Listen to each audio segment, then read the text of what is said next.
Hi everyone, welcome back to our new video. तो आज की इस वीडियो में मैं आपको बताऊंगा कि क्रॉस साइट स्क्रिप्टिंग क्या होती है, उसके कुछ टाइप्स के बारे में भी हम डिस्कशन करेंगे और कैसे क्रॉस साइट स्क्रिप्टिंग वर्क करती है, कैसे कोई भी हैकर आपको CSS यानी कि क्रॉस साइट स्क्रिप्टिंग या फिर XSS जिसको हम कहते हैं उसकी हेल्प से कोई भी हैकर आपको जो है टारगेट कर सकता है और आपकी इंफॉर्मेशंस को लीक कर सकता है। इसी चीज़ों के बारे में आज हम जानेंगे। तो अगर वीडियो अच्छी लगे तो वीडियो को लाइक कर देना और चैनल को सब्सक्राइब कर देना। ऐसे ही पूरी हैकिंग में आपको सिखा दूंगा, यहीं पर प्रैक्टिकल की वीडियोस भी कुछ आने वाली हैं, तो आप प्लीज़ चैनल को सब्सक्राइब कर दीजिए। तो चलिए वीडियो को स्टार्ट करते हैं और जानते हैं कि XSS यानी कि क्रॉस साइट स्क्रिप्टिंग क्या होती है।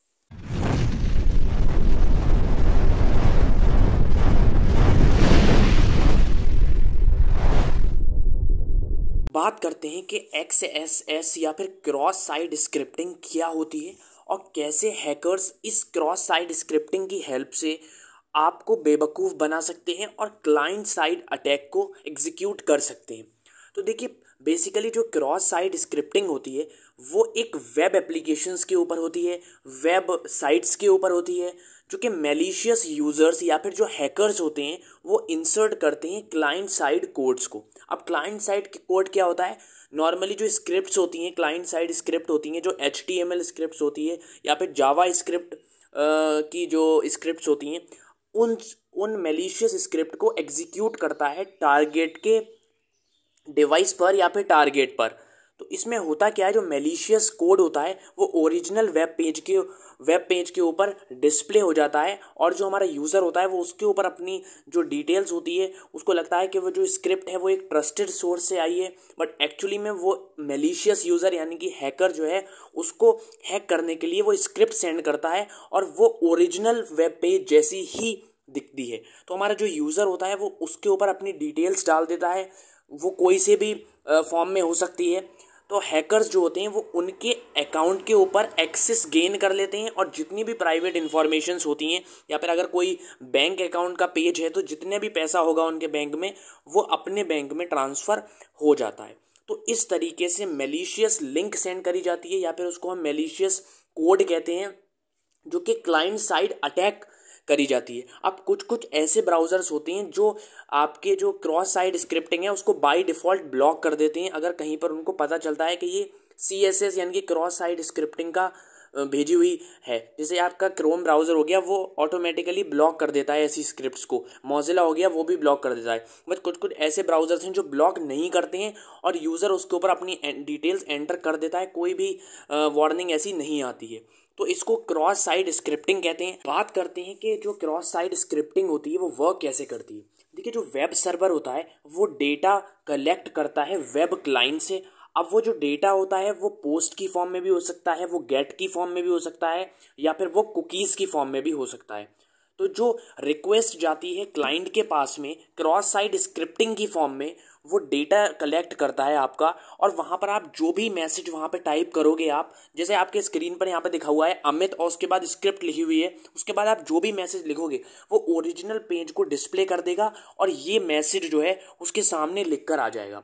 तो इस तरीके से आप किसी भी वेब पेज, जो ओरिजिनल वेब पेज होगा उस पर आप अपना डुप्लीकेट वाला जो पेज होता है उसको लगा सकते हो और जो भी टारगेट है उसके ऊपर आप टारगेट कर सकते हो।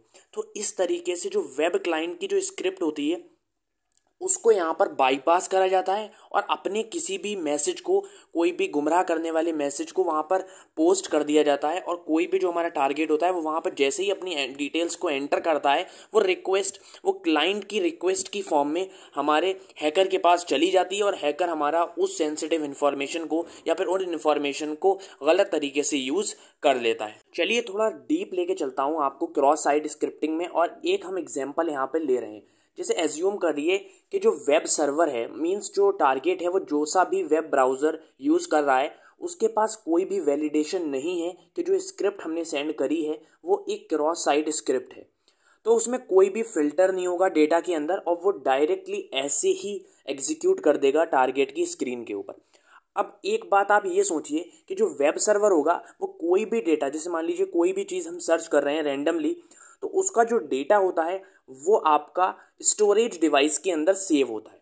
जो परसिस्टेंट स्टोरेज डिवाइस होती है जिसको हम डेटाबेस कहते हैं, उस वेब सर्वर का जो डेटाबेस होगा वहाँ पर वो डेटा सेव होगा। अब या तो वो डेटाबेस के अंदर सेव होगा या फिर वो उसी डेटा को रिफ्लेक्ट बैक कर देगा हमारे टारगेट की स्क्रीन के ऊपर HTML की फॉर्म में या फिर कोई और सी स्क्रिप्ट की फॉर्म में, जावा स्क्रिप्ट हो सकती है वो।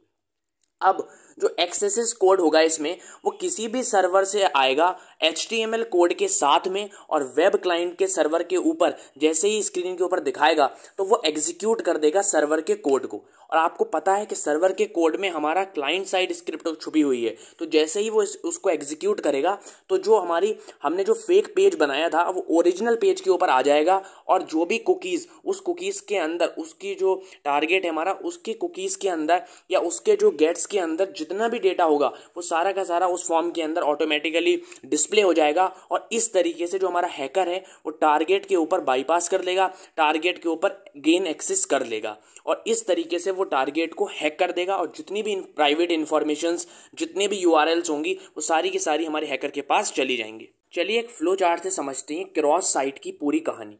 देखिए, जैसे मान लीजिए हमारा एक हैकर का ब्राउज़र है, तो हैकर का ब्राउज़र क्या करेगा, वो जावा स्क्रिप्ट या फिर HTML स्क्रिप्ट की फॉर्म में एक रिक्वेस्ट भेजेगा सर्वर के पास। अब ये सर्वर कौन सा है, सर्वर ये टारगेट का सर्वर है।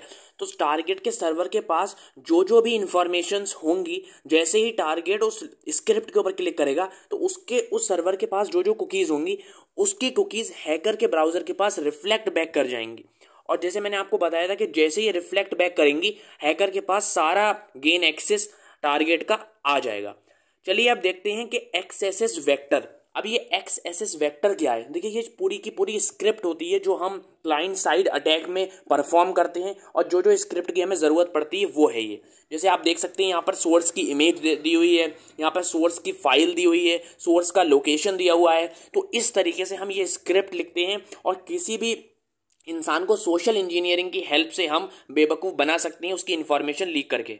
चलिए XSS का एक आउटपुट देख लेते हैं। मैंने आपको अमित वाली स्क्रिप्ट बताई थी, तो आप जैसे देख सकते हैं कि अमित और स्क्रिप्ट के अंदर जो भी आप मैसेज लिखोगे वो पॉपअप के ऊपर डिस्प्ले होता है।